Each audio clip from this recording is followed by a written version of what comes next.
just bought a house recently and I've been renovating it. So I've been super busy. Man, Riley's got a nice big microphone. I just wear a little one on my tie.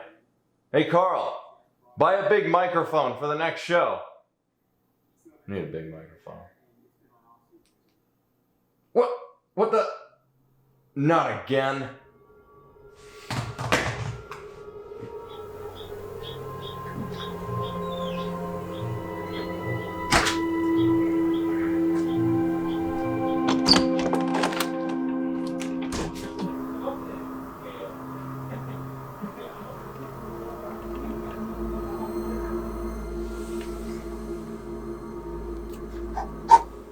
There you are, you little troublemaker.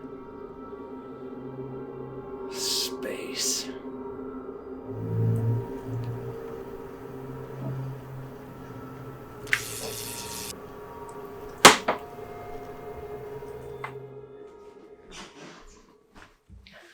Back to my soaps. Oh, he's got Krieg on. Yeah, Krieg.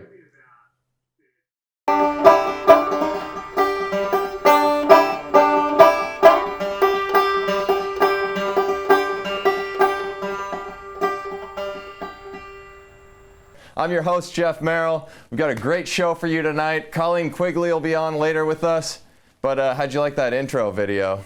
So, some of you may remember last time we met a couple weeks ago with Emma Abramson, a meteor or an asteroid or something like that dove down from outer space, disconnecting our internet cables and our power and all of that. But we were able to figure it out. And actually, Elon Musk is helping us out with a little bit of Starlink technology. We've got a dinner plate set up just outside the studio, and that is beaming in internet from space right now, and it's shielding us from the threat of meteors and asteroids and other foreign space objects. So check this thing out. Check what that looks like. Oh yeah, there it is. Intercepting any kind of threats, coming straight in. Perfect. All right. But yeah, moving on here. An article that came out a few weeks ago says that 80% of Japanese citizens do not want the Olympics to take place there this year. The other 20% believe the vote was rigged by mail-in ballots. You see, this is why I've always thought we need an Olympic island, held in the same place every 4 years. Different countries can still be chosen to host and decorate the place. You avoid the economic collapse of national institutions and countries and things like that. And people can still travel there to watch when it's safe. And it can be on that floating island of trash that's the size of Texas out in the middle of the Pacific Ocean. Yeah, the bubble will actually be made of bubble wrap. Let's see, what else do we have here? I think we've got an image for you there for the Olympic Island with the bottles and cans and bubble wrap and things like that. But yeah, there's got plenty of space. It's bigger than Texas, they say, just floating out there, unclaimed. I think it could be looking for statehood at least sometime in the future. Olympic athletes are training in an abandoned Macy's. Have you guys heard about this? Hopefuls in boxing and shooting are using the space in a mall in Colorado Springs. The Macy's might be abandoned, but the GameStop 2 doors down now has enough money to buy Normatec pants for everybody. And we know that you guys are gamers out there sitting in your Normatec pants after workouts, so it's a perfect setup. All right, now that we're doing the show live and not tape delaying it for 2 weeks, we could serve you up some rapid results hot off the press. Let's take a look at what happened this past weekend. Track is alive in Tucson, or Phoenix, or wherever the Prickly Pear invite was held this last weekend. Lightning struck first with Sinclair Johnson icing the cake in a tidy 201.7 opener, taking the win for the world-famous Bowerman Track Club. Sassy, moody, nasty. Next up was the men's 800. And Josh, that's not a rivalry, I'll show you a rivalry, Thompson flexes on him in a 149 opener, busting some rust and kicking the dust off his spurs in Cactus Country. Another win for the mighty BTC there. See him cruising into the line. Sweetness. In the women's 1500, it was Colleen Quigley's, or the women's 3,000 meters, sorry. It was Colleen Quigley's first race, not in a BTC uniform, and she hang in there looking to steal the thunder from the former teammates. Late in the race, a pack of 4 separated themselves from the field. But who brought the dynamite? Did you bring it?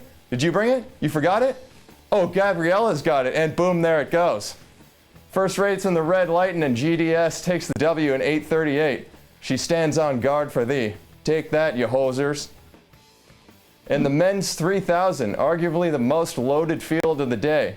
Joey Barriatua jumping out early behind the rabbit, trying to get some camera time for the Tin Men and keep the pearly whites away from the sharp elbows in the pack. But everybody knows you can't hit Joey Bags. He's FBI. The Lightning men would take control late in the race, and then his name is Scott. Mark Scott. Pedal to the floor, he gapped his teammates in the last 200 in around 27 seconds. For Queen, for Bowerman, and country in a time of 007:36. They say you're judged by the strength of your enemies. Bloody good, Scott. The Bowerman Track Club swept the prickly pear invite, coming away with 4 shiny gold coins for the prickly purse. Also, on the nature cam, check out Woody's new man mane over there. Let's see if we can get a shot of that. Oh, there it is. Looks like Evan Jager took him on a field trip to the vegetable section and they picked out a nice little head of lettuce. Let it flow, Woodman. Nicely done. In other earth-shattering news, Texas A&M freshman Athing Mu lit up the track in a 400, running an under 20 world record of 50.52. She's already run 201 in the 800 and 125 in the 600 this year. And folks, the 12th man and woman are going wild down in Aggie land. In the Tracksmith men's mile down in Fayetteville, Hobbs Kessler, the youngest pupil in the prestigious Ron Warhurst School of Racing, broke the high school indoor record previously held by Tin Man Drew Hunter. He scorched 3:57.66 along with his training mate, 20 years his senior, the elder statesman Nick Willis. Now we know Hobbs is committed to NAU, but man, reconsider. Go to Michigan. We'll get some buffalo wings at Mr. Spots and hail the victors. When and if they ever beat the Buckeyes again, of course. Oof. Oh, man. It hurts. It hurts, guys. I know. One day. And yesterday, across the pond in Lievin, I think that's how you say it? One of those things. The indoor meet entered another dimension with Jakob Ingebrigtsen running a European record 331.8 in the 1500. Getnet Wale running 724.98 in the 3K. Gudolf Sagai, a world record in the 1500 of 353.09. And Flamingo Grant Holloway rolled to a new American record in the 60 hurdles in 7.32. Spicy. Some breaking news before we move on. There are a couple hot 10Ks going down in the Los Angeles area on February 20th. Word on the street is that they're going to be fast and furious, but don't try and go see them in person because the traffic. In the words of my Uncle Orrin, never get on the 405. The fields have been announced. There will be a slew of Bowerman women racing: Carissa Schweitzer, Emily Infeld, Elise Cranny, Gwen Jorgensen, the marvelous Marielle Hall, along with Kim Connolly and Ailish McColgan. And on the men's side, we've got a lineup that'll make your heart stop. Chris Derrick, Grant Fisher, Woody Kincaid showing off that new lettuce, Mad Mark Scott running against Reed Buchanan, Ben True, and none other than the king himself, Eddie Cheserek. Remember, boys, when you come for the king, you best not miss. This is Ches, not checkers. And we'll be down there as well, broadcasting these showdowns live, I said, and for free to the viewing public. Don't miss it. Wise guys tell me that there may be a few late additions to the field, so keep your ear to the ground for that. All right. Now, in light of the recent beef between high-level 1,500-meter runners, and in the interest of providing a little more intrigue, we've taken it upon ourselves to calculate some odds for events coming up. Dr. Michael Andonian has created a formula tuned by taking into account race performances of all the top-level milers in the U.S., adding weight to more recent and bigger stage performances than others, and running the numbers through a Monte Carlo simulation 10,000 times. I like that Monte Carlo simulation stuff. It sounds sexy when you add Monte Carlo in there. So you see, man and machine have come up with odds which the computer believes represent a probable race outcome. To the victor go the spoils. DM Chris Derrick to find out who said that. Now, we're not saying that this is what's going to happen. It's just what we think is most probable. Stranger things have happened, and they always do. That's what makes this sport exciting. We're going to begin doing this for different races going forward to make the build-up a bit more interesting. But these first ones we're showing represent if the 2021 Olympic trials for the 1,500 meters were to be run today. Now, we're not taking bets, so no wagering here.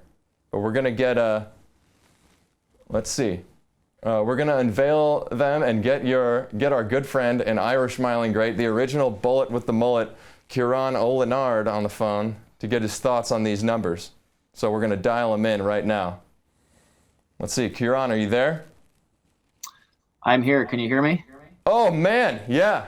It's magical. Awesome. I can hear you just fine. Hey. I'm a big fan of the show. Yeah, thanks so much for saying that. I really appreciate it. And thank you for staying up past your bedtime to get on with us here. I know you're down in Tallahassee right now. Oh, it's all good. I need the address of that Macy's training location here after the show. Might be my next stop. Yeah, no problem. We'll get right on that. So let's see here. You're aware of the beef that's been going down in the men's 1,500 here. A little beef between Josh Thompson, Craig Engels, and some spice thrown in with Matt Centrowitz. Yeah, I've been following along a little bit. Yeah. We've got some numbers here that can lay some groundwork for or lay a framework on top of that beef here. Do you think this will spice things up a bit more?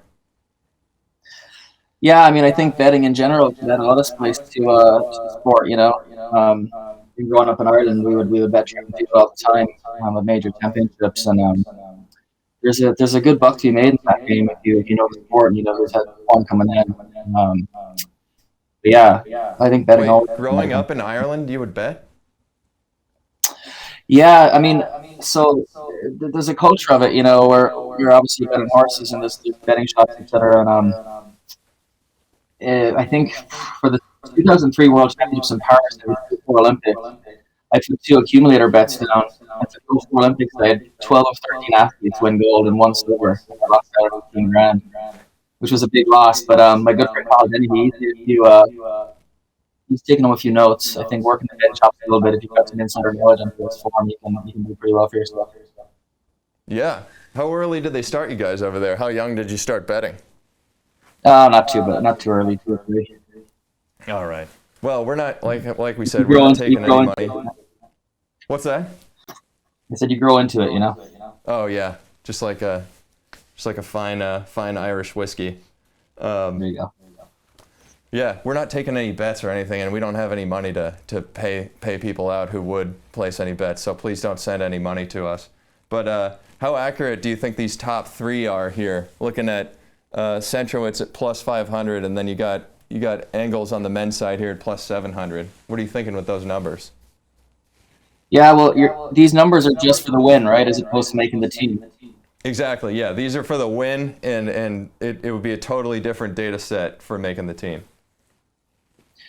Yeah, it's interesting. I mean, I think you've got the blend of the old guard and the new in here. You know, with the guys you have on the list. I mean, you got to think Centro, Engels, and are going to be up there in the final, especially with 3 rounds. I think Centro and Blanks are going to be strong. Yeah, you know, if Centro looked at those odds at him plus 500, he'd take that and he'd be pretty happy at that. You know, he loves to do that too. So I think Centro's good value. I think he's done it consistently, and a few years adjusted to Jerry's program. Gotten really strong. Obviously, I think he's going to be pretty dangerous. You know, and he's a proven entity.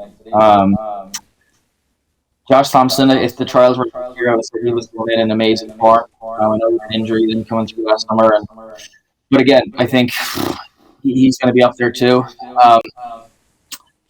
Would you take that? Go ahead. Would you take that bet? Would you put your money on Josh Thompson here? Well, I think you got to spread your money out. I mean, I'm more inclined if I'm going to be putting money down to go I'm probably going to go heavy cash on Brooke Proven, and then I'm probably sprinkling some money on some outsiders, big time outsiders, to maybe cover myself with a surprise. And I think there's some guys off the list that would be pretty interesting, coming from the college scene potentially. This Yard Nagoose kid, I think, is going to be dangerous. Oh, right. Yeah, he's further down. So this list that we've created here is the top 10, but it's taking into account 30 total runners. So these odds would be shifted if this was actually the final. But yeah, Yard Nagoose is in there, and unproven in the professional ranks because he's obviously his races have been with Notre Dame, but I think he's definitely one to look out for. How about on the women's side here? We've got Shelby Houlihan, a somewhat heavy favorite at the top. Do you think that's pretty accurate? Yeah, I have a hard time seeing Shelby get them, to be honest, in this one. I mean, I was just looking at the schedule.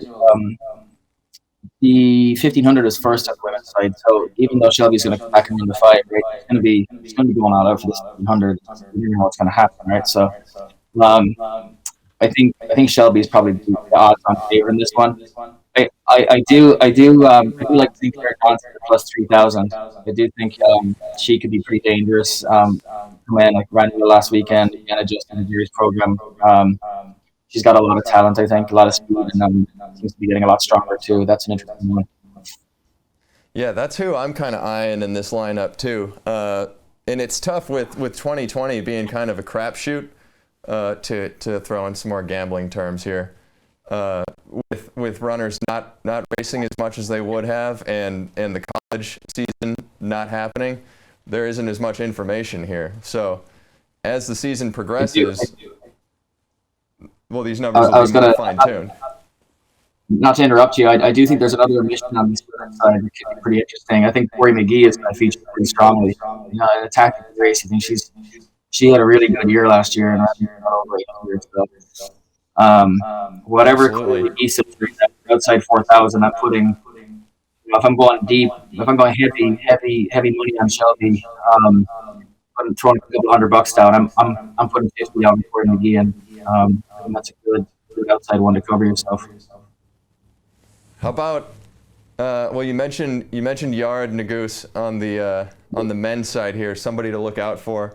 Any dark horses on the women's side here that may creep up through these rankings that aren't seen? Well, I do think Corey McGee is one. I think Corey McGee comes way out. She's really consistent last year. Has the speed. 3 rounds could be strength runners meet obviously in the U.S. Championship trials going through rounds, but I think she's pretty interesting. I am pretty intrigued to see how Alexa Thompson does with the Pete. I think she's got an unbelievable amount of talent, really well. And Pete is obviously proven himself to be an amazing coach. So I think Alexa could also be dangerous. So I'm basing this off the price she's at. I'm not going to be getting back to the pretty good price based on the sheet, right? Yeah. Yeah. Pete's got a squad. He's building a nice little team right here in Portland. So it'll be really interesting to see how Alexa does coming up through that program. How are you doing, man? How are things going? Things are good. I'm doing Tallahassee right now at the old stomping grounds. Not a bad place to be in winter. I was in flag to be part of this, and I actually picked up COVID the year it got me, so I had to take a little bit of time off. And coming back, it was quite tough in the cold and altitude, breathing wise, etc. So doing a little reset here, a little work remote, helping coach some of the guys down here and back a little bit, which is super fun. I mean, I'm always, I've been in the past couple of years, and haven't had a chance to come down here for an extended period of time to be around the team and get some input. So just another cool lockdown project to be involved with them. And we have some exciting things happening here this year too. So busy days, but all good. Right on. Well, yeah, we'll be looking for some action coming out of Tallahassee there, and best of luck in your training and in your recovery as well. And thanks for joining us tonight. Keep your money in your wallet for now, but maybe we'll have to wager on the side a little bit. Yeah, I'm ready to do that immediately. There's some bets right now at those odds that I'm going to take right now. So you just let me know. All right, will do, man. All right, later, Talk to buddy. you soon. See ya. See ya. All right, that was Ciaran O'Lionaird giving his opinion on the odds that we've created here. Dr. Michael Andonian, thank you very much. And moving on here, our next guest has been on the show before. She's a 2016 Olympian and third fastest American ever in the steeplechase. She's making a change and has parted ways with the Bowerman Track Club. But we've got her on the show now. Colleen Quigley, welcome to the program. How's it going? Good. I think we're just picking up the audio now. I think I got you. Okay. How are you doing? Yeah, can you hear me okay? Yeah, I can hear you now. Cool. Yeah, I'm doing good. Hanging out in Flagstaff. Been here since January 5th. And getting ready for that Austin race in a couple weeks. Oh, right on. You're racing down there. Yeah. What's on the docket? They don't have a steeple, unfortunately, so I am going to run the 15. Fantastic. And congrats on your recent race this past weekend, too. Thanks. Yeah, it was super fun. If people didn't see, I ran for an organization. That's my dog. Here's Pie in the background. I ran. Yeah. Is it dinner time? Yeah, she's already eaten, but it's Emily Pritt's birthday today, so she's all hyped for that. Nice. Yeah. Well, yeah, 8:40. But yeah, I would love to tell you about Achieving My Purpose as the organization I ran for on Saturday. They're a local organization in Phoenix that supports young women of color, ages 18 to 30 in the Phoenix area. So I just thought it would be a really fun opportunity when I'm in between sponsors here to race for them. And so I found a local Flagstaff screen printer, and I got Achieving My Purpose printed on a sports bra that I got from Target. And we raised over $6,000 for the organization for their mentorship program. So Holy cow, that's incredible. If anyone's watching this who donated, thank you so much. It was amazing. It was mind-blowing. Yeah, tell us a bit more about what the organization does. Sorry, you're breaking up a little bit. What was that? Oh, I said, let us know a bit more about what the organization does. Oh, yeah. So I got on the phone with the two women who I got connected with at Achieving My Purpose. And the first thing they said was both of them are Florida State Seminole alumni. And so we had a good Go Noles moment, which was really cool. But yeah, they support women in the Phoenix area, ages 18 to 30. So they really find that there's a gap there in support. There's a lot of support for like middle school, grade school, high school. But really after that, there's a gap in support resources, mentorship, academic help if that's if they're going to college or whatever it might be. It's a really pivotal point in a young person's life, and so that's what they've chosen to focus on. And the money that we raise goes specifically towards their mentorship program. So it costs them $500 per young woman per year for their mentorship program. So $6,000 gets us 12 women through their mentorship program for an entire year. Oh, that's amazing. That's a fantastic cause. Yeah. Nice work. It was really fun. It was great to see the track community just totally stepped up. And my goal was $3,000 because I was running a 3K race, and we doubled that. So it was really cool to see the support from the community come out for them. Yeah, they're good people. Track people are good people. They are. And 8:40 for you too, and your opener in second place, more importantly, but most importantly, did you have fun out there? It was super fun. I just had the biggest grin on my face afterwards. It was great. There was a lean at the line moment for a second, Yeah. It was more like a at the line. But it was really fun, and racing my old teammates, I was in my comfort zone there, and then when it came time to really hurt at the end, just dig down deep. I just remembered who I was running for and was able to kind of, pull out one last effort in the last 50 meters and pass on the inside. I had an opening on the inside. And I just took the opportunity. So it was super fun. And I watched the Bowerman Track Club do 5 times a mile after the race. And I joked with Jerry, he was on the infield, and I was like, glad I'm not doing that right now. Yeah, how was that being out there and racing your former team and being on your own? It was weird. It was equal parts normal because it felt like I was right back at practice and I've only been gone for a couple weeks. And so that it felt natural, but then I also, I was acutely aware that I wasn't wearing the same top as them. And so it almost felt more like a race than it would normally because, when you're all on the same team, you do lose a little element of that competitiveness sometimes. And so I think it was almost helpful to have a different top on to make me feel like, really remind me that I was competing and this is a race, not practice. Right, yeah, get the competitive juices flowing. Yeah, really feed off that. Yeah. Well, back to the transition. So you're embarking on a new journey here. What led to the decision to part ways with BTC and go off on your own and explore something new? Yeah, gosh, the BTC has been so amazing for me. I've been there for 5.5 years, ever since I went pro. I've been training with Jerry and the group, and I've been able to watch the group really grow and become the Bowerman Babes. That, it was 3 of us in 2015, and that's been really special. I think no matter what happens from here, I'll always just be proud of that and have fond memories of that, and I'll always be cheering for the BTC when, we see each other at meets and stuff. Definitely just feel grateful I didn't leave on a sour note with the BTC or honestly even with Nike.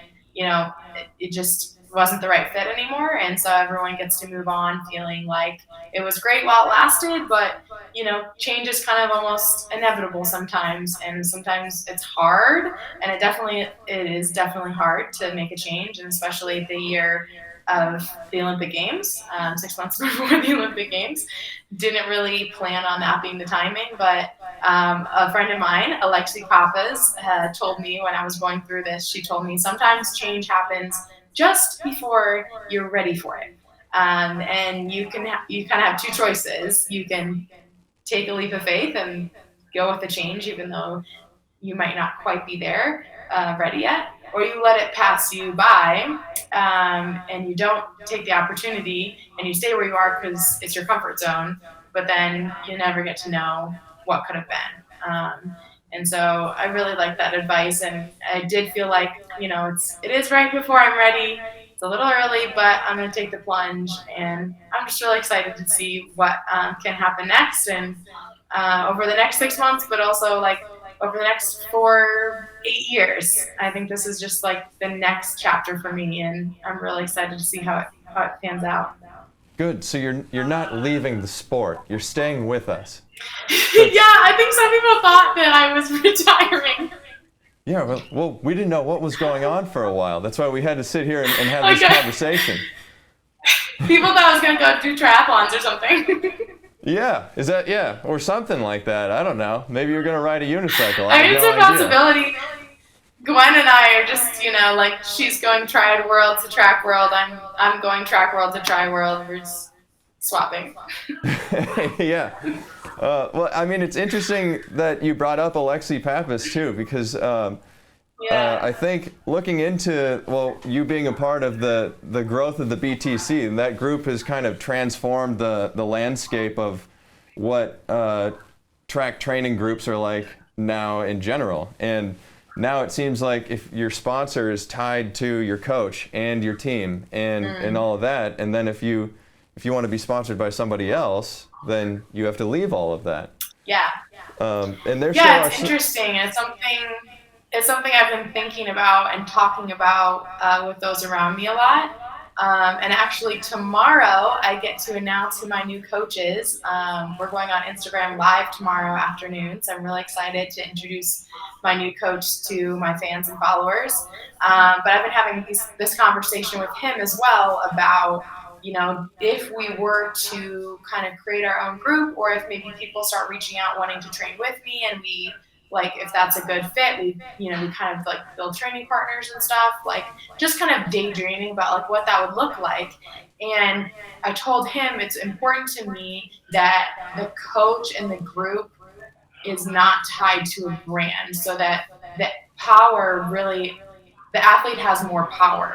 Because I really found myself in a situation where with Nike and the Byron Track Club, they know they have something really valuable in the Byron Track Club. Fair enough. They do. They built it. They own it. They pay for the coach. They give you the resources. And it's a huge asset. But that takes a lot of the power away from the athlete, and they end up taking less and kind of making less because they want to be part of that group. And so I told Josh that if we end up doing our own group, and I don't know that we will, I'm not saying that I'm building my own group. I'm just saying that if we were, I think a priority of mine would be to make sure the athlete has the most bargaining power and just the best situation for them. And I would be careful to do anything that took the power away from the athlete and gave it more to the brand. So that's definitely something just going forward for the sport and, for myself, that I'm like super aware of. Yeah, I mean, that's a really interesting part of this. And when you build this super team that you're talking about, because I know it's going to be great, please, like if you could have the same uniforms but have different brand logos on them, if that's possible, then that would be really cool. Like you said, give the athletes more power. Totally. And, yeah. I could see the athlete having their own brand, and then they could have like the team logo on there as well. You definitely could, rep both. But just making sure the athletes are in a position to, monetize honestly the most possible, because this can be a really short career for most of us. And so it feels like we have to make sacrifices, and we have to make cuts. But then if you only get to run for maybe 4 or 5 years, what do you do after running? Because a lot of athletes spend a few years doing this, and then they try and enter the real world after the professional world. And let's be honest, that's really hard. And so you need to be able to take advantage of your time as a runner as much as possible as an athlete in any sport, because life after that it's kind of a big question mark. And it just feels really important to me that we can't let the athletes kind of just get the short end of the stick in the situation. That's so true. I mean, I'm thinking back to when I left college, and it was probably, I mean, many athletes are much more mature than I was. I had the social capacity of a 12-year-old probably, but I just kind of hung out for a while and didn't do anything. So, I mean, you need to be able to work on taking that next step. It's the same thing in school. Like when you're in the NCAA, you're only there for 4 years, and a lot, I watch the football players, there's 80 guys on the team, and they all think they're going pro. That's their plan. And so they're not really putting much effort into like the school part of being a student athlete. But that's very similar. You could compare the two. It's a short time span, and you have these certain set of skills, and you really have to like use all the resources around you in order to make the most of that time, so that when you're done, when you graduate, or when you retire as a pro athlete, you have something else. You're not just like, oh, I was working so hard on this thing, and now it's over, and what now? And I'm like, I have no tools and no prospects, and so it's the same thing if you're a collegiate athlete, to take advantage of all those opportunities around you and make sure you're setting yourself up for what comes next. Well, it's great that you're thinking about having forethought. That's like forethought. That's like 2 4s in there. So I don't even have. I think I'm lucky to have thought. But yeah, I heard you drop a first name of who your coach might be, but I'm going to let you reveal tomorrow, and I can just throw this list out of potential coaches that I had for you. I didn't even notice. Well, that'll be a little. I'm sure people can go Google it. It's not a huge. It's not a huge secret, but I'm really excited because can you imagine Jerry Schumacher going on Instagram Live with me to talk about anything? Maybe it could still happen one day. Maybe that could be worked out. Maybe. But yeah, Maybe. we look forward to I'm that. really looking forward to introducing him to everyone and just having him be more part of my team and I think that'll be nice. Absolutely. And so you're not looking to be a solo artist. I know like Alexi Pappas has like carved out a space for herself where she bridges different worlds and brings different industries into track and takes track different places, and it's really doing a lot for our sport. Cool. And I see some similarities there with what you can do with that. Aww. But it's cool that you want to. Well, I'd be honored to be even in the same sentence as Alexi. Her and I, we call ourselves satellite teammates. And so we check in with each other and kind of act like teammates, but we have never actually done a workout together ever.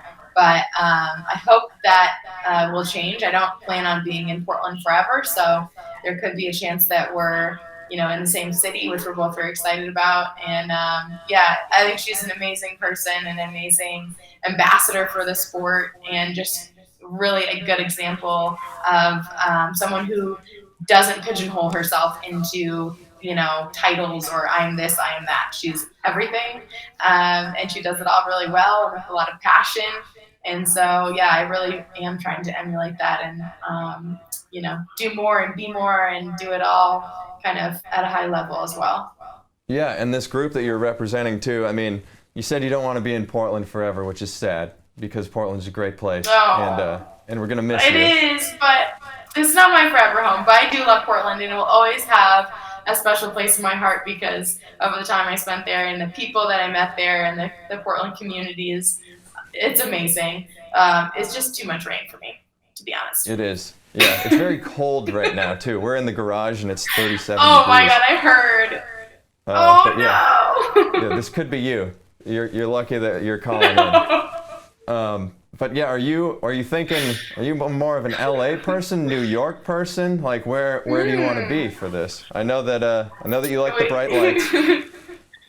Yes. Yeah, we have a short list. My boyfriend went to school in New York, and we kind of always thought we were going to live in New York. But then we found ourselves on the West Coast. And then when COVID started, Kevin was living in LA. He has lived in San Francisco. So I don't know. I think, California might be my happy place. All right. Cool. Well, we'll look for you down in California. I'll always come back and visit. Awesome. How about in the summer? In the summer? Wait, you're not gonna let me come? Not going to Portland in the winter. Oh yeah. Okay. I get what you're saying here. Yeah. How about event focuses here? Are you sticking with the steeplechase, you think? Are you gonna mix it up? Oh a yeah, little steeple squigs here for life. Okay, good. Yeah. Sticking with the handle. I like it.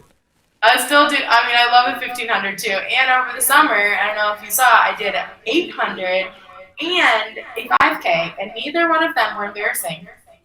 Right. 202, I remember. That's not embarrassing at all. Man. 1510? Not bad. Yeah, not First bad. one I've done since junior year of college. You're very versatile, so you could do anything. We've got you on the odds for the 1500 list, so look out. I saw that. Thank you. Yeah.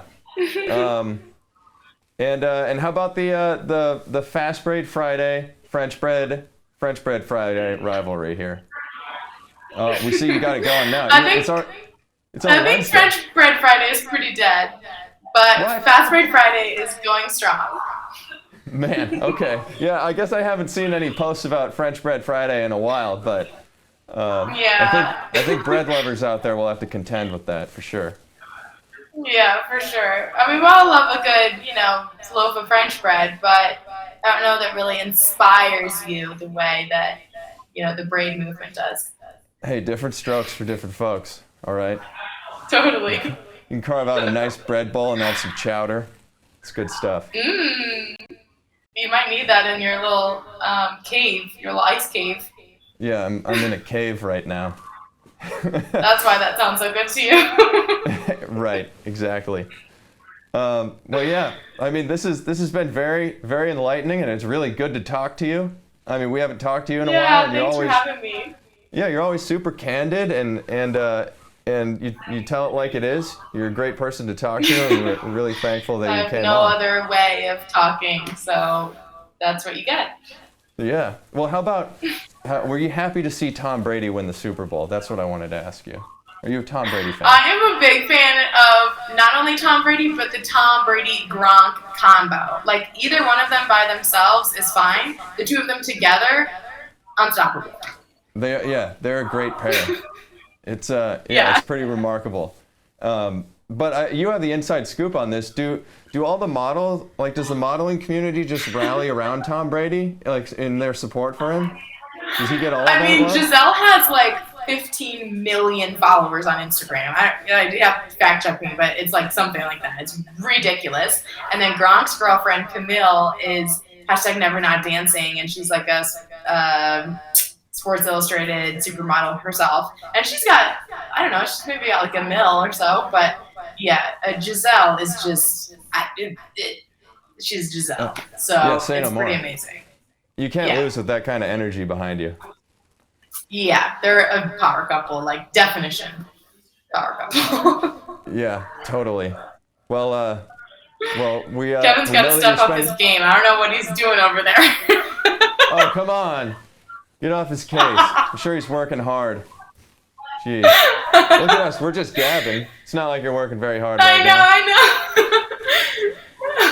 know. Just kidding. Yeah. Yeah, Love you, we know Kev. you're going to be in the... What's that? Love you, Kevin. Oh, yeah. Love you, Kevin. We know you're going to be in the mountains for a little longer now, and you said you're going to Austin, Yeah. but when you come back to Portland, we'd love to see you again. And Of course. it was great talking to you. Good luck with everything. Thanks. And yeah, Thanks. we'll be rooting for you. Thanks, Jeff. I appreciate it. Stay warm in there. Yeah, they don't let me out of here. All right. Thanks, everybody. Have a great night. Take it easy, Colleen. Bye. That's our show for tonight, ladies and gentlemen. We wish you the best. Thank you for tuning in. And as always, we'll see you next time. Be sure to tune into the 10Ks on February 10th. February 20th. 10Ks down in LA. We'll be there. Good night, everybody. Get out of here. Leave. Go to sleep.